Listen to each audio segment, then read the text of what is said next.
Good morning, students. Today I will again continue with the same lesson, the chapter 1 of your textbook, A Girl with a Basket.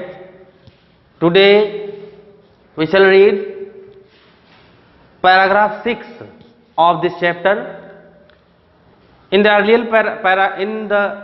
earlier paragraphs, I taught you that the writer was traveling to India by train. On his way, he saw various scenes, and he also gave the description of those scenes which he saw on the way. And at one station, a group of children surrounded him and began to urge to buy their baskets. As writer's routine was to walk on the platform wherever the train stopped and to talk with people to know the conditions of the pupil and checking opinions, and thus he was feeling the pulse of the nation. At one station, as soon as he alighted, a group of children surrounded him. They were selling baskets, and they began to urge the author to buy their wares. In this paragraph, the writer gives the description of those children who surrounded him as soon as he alighted. Let us read. Writer says, these were refugee children, the children who surrounded him at the platform. About those children, the writer says, उनके बारे में लेखक बताना चाहता है कि वे बच्चे कौन थे, कहाँ से आए थे, उसका डिस्क्रिप्शन इसमें देगा। इस पैराग्राफ में देखते हैं। These were refugee children. लेखक कहता है कि ये रिफ्यूजी चिल्ड्रन थे। रिफ्यूजी चिल्ड्रन का मतलब होता है शरणार्थी। रिफ्यूजी माने शरणार्थी बच्चे। तो शरणार्थी बच्चे थे, इतना क्लियर है। क्वेश्चन आता है या आएगा कि who where these children selling basket, ये बच्चे कौन थे जो वहां पर टोकरियां, फैंस इत्यादि बेच रहे थे। आपको कहना है कि ये रिफ्यूजी चिल्ड्रन थे।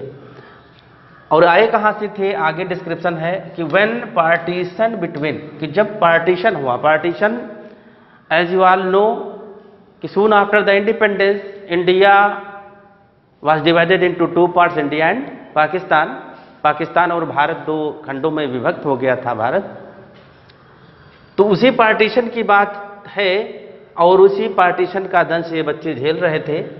When partition between India and Pakistan was decreed, लेखक कहता है जब पार्टीशन हुआ, बंटवारा हुआ, किनके बीच, between India and Pakistan, Bharat और पाकिस्तान के मध्य। वाज डिक्रीड माने ऑर्डर्ड बाय लॉ। डिक्रीड माने क्या होगा, ऑर्डर्ड बाय लॉ, लागू हो गया कानूनन। दो खंडों में विभक्त हो गया, एक हिस्सा भारत का हो गया, दूसरा पाकिस्तान का हो गया। उसके बाद तो डिक्रीड माने स्पष्ट है कि ऑर्डर्ड बाय लॉ, कानून एक बन गया, कानून पारित हो गया कि अब दो खंडों में हो गया। तो यही डिक्रीड शब्द लगाया है लेखक ने। Hundreds of thousands of people, उस समय सैकड़ों, हजारों की तादाद में लोग pulled up their roots. Pulled up माने उखाड़ लेना, देयर माने अपने अपने, रूट्स माने होता है अपना अपना मूल निवास स्थान, अपनी अपनी जड़ें उखाड़ ली। ये शाब्दिक अर्थ होगा जड़ें उखाड़ लेना, और व्यवहारिक अर्थ क्या होगा कि उन्होंने अपने अपने स्थान बदल लिए जहां रहते थे वहां से। एंड चेंज्ड देयर रेसिडेंसेस, जहां जो रहता था वहां से उनको आना पड़ा। जो भारत में आना चाहते थे भारत आए, जो यहां से पाकिस्तान जाना चाहते थे वो पाकिस्तान भेजा गया उनको, मर्जी से या बेमर्जी से। तो अपने अपने स्थानों को, अपने अपने जगहों को, अपने अपनी जड़ों को उन्होंने उखाड़ लिया। और लिखता है लेखक, चेंज देयर रेसिडेंसेस, उन्होंने अपने अपने रेसिडेंसेस माने आवासों को, घर को बदल लिया। आगे 9 मिलियन पीपल, कितनी बड़ी संख्या में लोग पाकिस्तान से भारत आए थे 9 मिलियन पीपल। क्वेश्चन आता है how many people left Pakistan for India, यहां से आंसर मिलेगा 9 मिलियन पीपल लेफ्ट पाकिस्तान। करीब 9 मिलियन लोगों ने पाकिस्तान छोड़ा और भारत आ गए, केम टू इंडिया। किस लिए आना पड़ा उनको? Driven by the fear of religious fanaticism. Driven by the fear of religious fanaticism. Fear माने भय और रिलीजियस माने धार्मिक और फैनेटिज्म माने होता है धार्मिक उन्माद। जैसे ही भारत और पाकिस्तान का बंटवारा हुआ, धार्मिक उन्माद, धार्मिक भावनाएं भड़क गई थी और भारी भारी संख्या में लोगों पर हमले हो रहे थे, मारे जाने लगे थे। हिंदूज वहाँ मारे जा रहे थे, मुस्लिम्स यहाँ मारे जा रहे, बहुत सारी चीज़ें वहाँ हुई थी, बहुत उथल पथल मची थी एकदम से। तो उसी रिलीजियस फैनेटिज्म के डर से बहुत सारे लोग पाकिस्तान छोड़ करके इंडिया आ गए थे और उन्हीं लोगों में ये बच्चे भी थे। देवर, आगे लेखक लिखता है they were poor people to start with. ये गरीब लोग थे। स्टार्ट विद माने अपनी जीवन यापन शुरू करने के लिए, जीविका शुरू करने के लिए जब वहां से चले थे। मतलब क्या होगा, जब वहां से चले थे तो वे गरीब थे। आगे लिखते दे वर पुअरर, और गरीब हो गए। As they began their long track, जब पाकिस्तान छोड़ा था वहां से तो गरीब ही थे। Because they could not bring many things, many belongings with them, so they were poor and became poorer, और गरीब होते गए। They began their long track, लंबा रास्ता तय करना था पाकिस्तान से इंडिया तक का, तो बीच का जो लंबा रास्ता था उसको जैसे जैसे उन्होंने तय किया तो वे पुअरर होते गए और ज़्यादा गरीब होते गए। एक्सप्लेनेशन के लिए क्या लिखेंगे आप कि when they started their journey they were poor as they could not bring so many things with them, so what they brought, जो कुछ वे लाए थे, it finished on the way and so they became poorer, जो कुछ वो लेकर आए थे वो रास्ते में समाप्त हो गया और धीरे धीरे वे और ज़्यादा गरीब होते गए। The time came when they had left nothing, उनके पास कुछ भी नहीं बचा। स्पष्ट भी करता है नीचे, इस चीज को एक्सप्लेनेशन यहां से कर सकते हैं, एक्सप्लेन कर सकते हैं। लेखक लिखता है for all they could carry, for माने होता है चूंकि, ऑल दे कुड कैरी जो कुछ वे ला सकते थे, वहां आ बिट ऑफ फूड थोड़ा सा भोजन ला सकते थे, एंड ए फ्यू बिलोंगिंग्स कुछ सामान अपने साथ ला सकते थे। Soon they were out of food, जल्द ही उनका भोजन समाप्त हो गया। They were out of food. A few days after, जल्द ही भोजन उनका पूरी तरह से समाप्त हो गया। और जब भोजन समाप्त हो गया तो उनके साथ क्या हुआ? ए few days after they started, थोड़े ही दिनों के बाद, जैसे ही उन्होंने अपनी यात्रा शुरू की थी तो थोड़े ही दिनों यानी 2, 4, 5, 6, 10 दिन के बाद ही उनका सारा भोजन समाप्त हो गया। और समाप्त होने के बाद a few days after they started they began to fall, वे गिरने लगे। बाई द वे साइड, वहीं रास्ते में ही गिरने लगी। From the weakness of hunger, when they had nothing to eat they became weaker and weaker, and in that weakness they began to fall, और उसी कमजोरी में वे गिरने लगे, सड़क पर ही गिरने लगे कमजोरी की वजह से, बीमारी की वजह से। लास्ट में लिखता है and died where they fell, और जहां गिरे वहीं पर मर गए। तो so the writer in this passage has described well what were the condition of those people who came to India from Pakistan, what hardships they bore while traveling to India, and what had happened actually with them, उनके साथ वास्तव में हुआ क्या था। लेखक ने स्पष्ट किया, they could not bring so many things with them and soon their food items, edibles and the things of survival finished। जब जीविकोपार्जन की तमाम चीजें उसके पास से समाप्त हो गई तो out of weakness and hunger they began to die, where they fell, जहाँ पर गिरते थे वहीं पर मर जाते थे। तो इस पैराग्राफ में लेखक ने बताया कि ये बच्चे कौन थे, और साथ साथ ये भी बता रहा है कि जो वहाँ से लोग आए थे उनकी कंडीशंस क्या थी और एक्चुअली उनके साथ क्या हुआ था। नेक्स्ट पैराग्राफ में मैं कंटिन्यू करूँगा कि और चीज़ें क्या उनके साथ हुई थी। ये जो रिफ्यूजी चिल्ड्रन थे और जिसके लिए ये लेसन लिखा गया है, ये सारी बातें मैं बताऊँगा। इस पैराग्राफ 7 में लेखक उसी डिस्क्रिप्शन को कंटिन्यू करता है। इससे पहले के पैराग्राफ में आपने पढ़ा था कि जो बच्चे वहाँ स्टेशन पर उसको घेर लिए थे उनके बारे में बताया था कि ये रिफ्यूजी चिल्ड्रन थे। तो रिफ्यूजी चिल्ड्रन क्यों उनको कहा गया था, ये इस पैराग्राफ में बताएगा। कहता है कि बहुत सारे जो लोग थे, जो पार्टीशन हुआ था भारत और पाकिस्तान के मध्य, उसमें उस समय बहुत सारे लोग पाकिस्तान छोड़ करके भारत आ गए थे और मार्ग में उन्हें बहुत सी कठिनाइयों का सामना करना पड़ा था। ये सब आपने पैराग्राफ 6 में पढ़ा। इस पैराग्राफ 7 में लेखक उन्हीं बच्चों का डिस्क्रिप्शन देता है और कहता है द चिल्ड्रन सेलिंग बास्केट्स, कि जो बच्चे बास्केट्स माने टोकरियां बेच रहे थे, वर सन्स एंड डॉटर्स, वे पुत्र और पुत्रियां थे, of these refugees. These refugees, these कौन, वे ये शरणार्थी जो भारत आए थे उनके पुत्र और पुत्रियां थे। दे और देयर पेरेंट्स, अब बच्चों के लिए दे माने बच्चे अथवा उनके माता पिता अथवा रिलेटिव्स, क्योंकि आपने पढ़ा था कि बहुत से लोग मारे गए थे, तो मे बी पॉसिबल दैट उनके जो बच्चे थे उनमें से बहुत सारे लोगों के माता पिता भी ना हों और वे अपने रिश्तेदारों के साथ रह रहे हों। तो कहता है वे हो सकता अनाथ हो, कोई ना हो उनका, देयर पेरेंट्स हो सकता है कि माता पिता के साथ रहते हों और रिलेटिव्स अथवा रिश्तेदारों के साथ रहते हों। हैड गैदर्ड, तो वे बच्चे उनके माता पिता अथवा उनके रिश्तेदार हैड गैदर्ड, भारत आने के बाद गैदर्ड माने एकत्र हो गए थे, इन द सिटीज, भारत के विभिन्न नगरों में, सेटिंग अप स्टॉल्स, तंबू का नात लगा करके छोटी छोटी झुग्गी झोपड़ियां बना करके रहने लगे थे। और उन्हीं झोपड़ियों में मैन्युफैक्चरिंग माने बनाते हुए, सिंपल आर्टिकल्स, साधारण चीजें वे बनाते थे। Trying to make a living, और कोशिश कर रहे थे एक नई जीवन शुरुआत करने की, नए जीवन जीने की, एक जीविका कमाने का प्रयास कर रहे थे।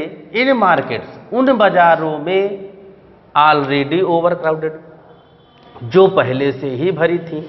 Most of the Indians were selling the same things, so it was a tough competition for those refugees to sell their wears.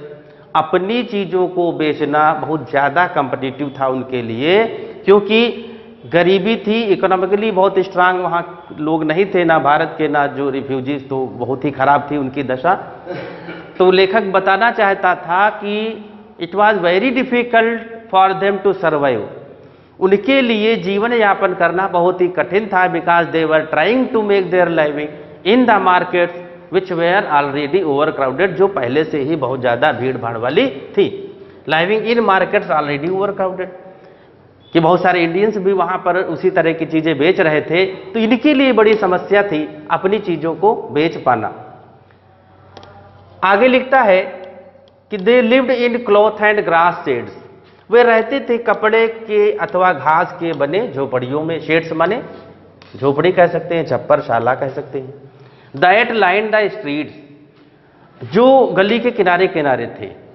Even today you can notice such type of persons living by the road side in small tents और huts and cottages. उस समय भी था, आज भी कुछ लोग ऐसे लोग रहते हैं भारत में झुग्गी झोपड़ियों में। दैट लाइन द स्ट्रीट, जो गलियों के किनारे किनारे पर होती थी। आगे कहता है कि जो मुश्किलें थी, उन मुश्किलों में आसान किनके लिए था, वो मुश्किलें किनके लिए आसान थी। कहता है the peasants among these refugees, peasants माने होगा छोटे या मझोले किसान, जो अक्सर दूसरे की जमीन पर खेती करते पीजेंट्स होते हैं, उनको छोटे किसान कहते हैं। The peasants among these refugees, इन शरणार्थियों में कुछ छोटे किसान थे, हैड बीन एकस्टम्ड, जो रहे थे, एकस्टम्ड माने उनकी आदत थी, they used to live in misery and poverty, उनको गरीबी में, कम में गुजर बसर करने की आदत थी, they were habitual of doing so they were not much in difficulty, ज्यादा कुछ परेशानी में नहीं थे।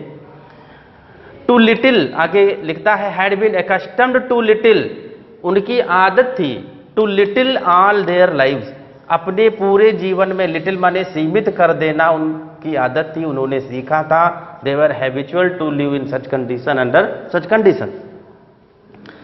क्योंकि for the annual income of an agricultural family, क्योंकि भारत में उस समय कृषि परिवार की जो वार्षिक उपज हुआ करती थी, डज नॉट एक्सीड, लेखक स्पष्ट करता है कि वो ज्यादा नहीं हुआ करती थी, on an average $100 a year, कोई 4-5 हजार रुपए उस समय का रहा होगा जो साल भर में कमा पाते थे, इतना केवल सम 100 rupees per month, $100 a year, the average unskilled labour, और उसमें भी अगर अकुशल कोई लेबरर था, माने श्रमिक था, the average unskilled labourer.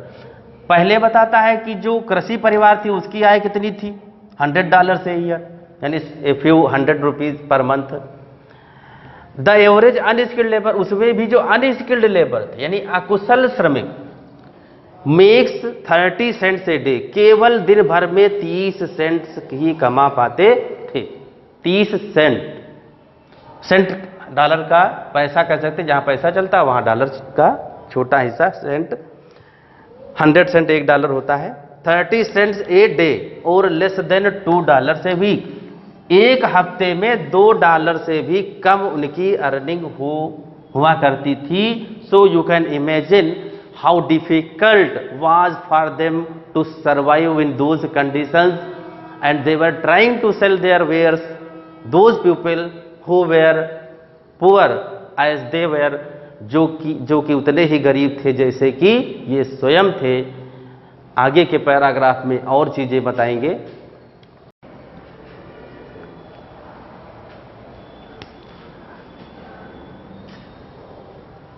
There is 1 meal a day, लेखक बताता है उनकी जो दशा थी, जो यहाँ पर रिफ्यूजी रह रहे थे भारत में, वो किन हालात में रह रहे थे।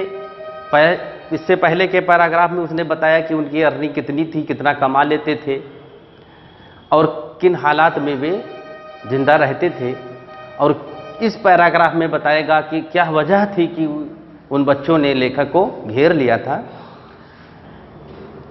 तो उनकी कंडीशन को ही कंटिन्यू करता है, डिस्क्राइब करते हुए कंटिन्यू करता है कि there is 1 meal a day, दिन में एक बार भोजन कर पाते थे वे, और उस भोजन में क्या क्या होता था, mostly an onion, a piece of bread, a bowl of pulse.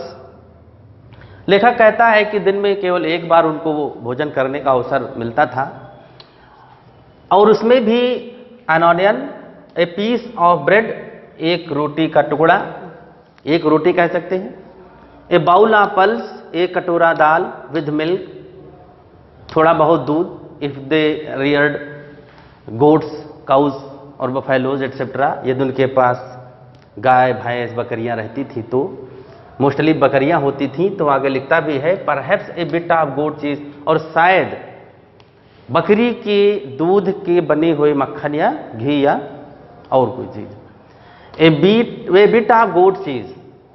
आगे लिखता है no tea, no coffee, no fat, उनके भोजन में केवल इतनी ही सामग्री यानी जो उनके यहाँ उपलब्ध हो पाती थी वही खाते थे, कोई दूसरी डिलीशियस चीजें नहीं थी, कोई फैशनेबल चीजें वे नहीं खा पाते थे।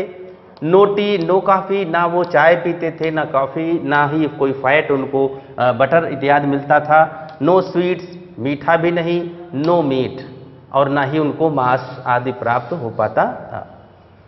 आगे लिखता है $100 year is not $2 a week, अगर साल भर में कोई $100 कमा लेता है तो ये हफ्ते का $2 भी नहीं होता। अगर साल भर में, यहां से फिर से देखेंगे, $100 ए ईयर, अगर साल में कोई $1 कमाता है, इज नॉट $2 ए वीक, तो ये हफ्ते का $2 भी नहीं हुआ। अब विरोधाभास देखिएगा कि क्या उनके साथ बीतती थी, क्या उनकी कंडीशन थी जो वो रह रहे थे।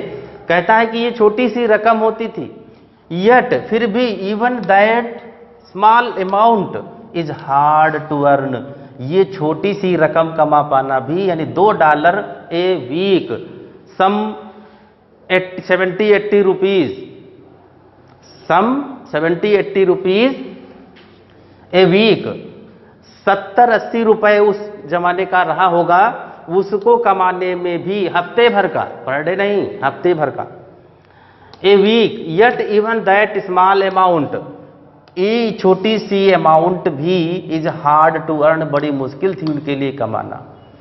बाई सेलिंग बास्केट्स, टोकरियां बेच करके ये छोटी सी रकम कमा पाना उनके लिए काफी मुश्किल काम था।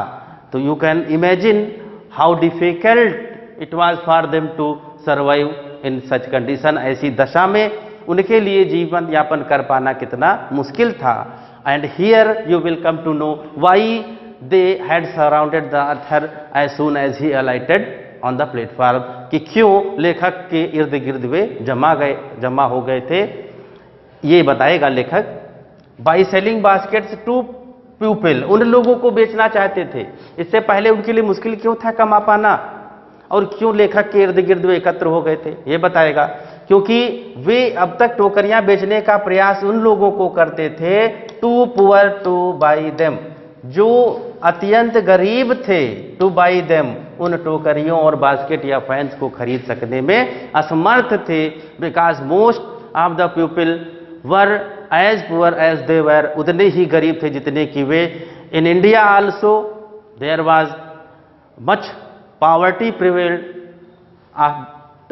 after the independence, soon after the independence, economic condition of India was not so good, इतना अच्छी नहीं थी, इसलिए it was very hard for them to sell their baskets to people too poor to buy them, जो उतने ही गरीब थे, to buy them यानी खरीद सकने के लिए अत्यंत गरीब थे, या इतने गरीब थे कि खरीद नहीं सकते थे। आगे लिखता है that no doubt is the reason, और निसंदेह यही कारण है, that no doubt the reason these little children descended on me like locust, यही कारण था, यहां वाज होगा, that no doubt was the reason these little children, कि ये छोटे छोटे बच्चे, descended माने on me like locust, घेर लिए थे, डिसेंडेड ऑन माने घेर लेना, मी लाइक लोकस्ट माने टिड्डियों की तरह से।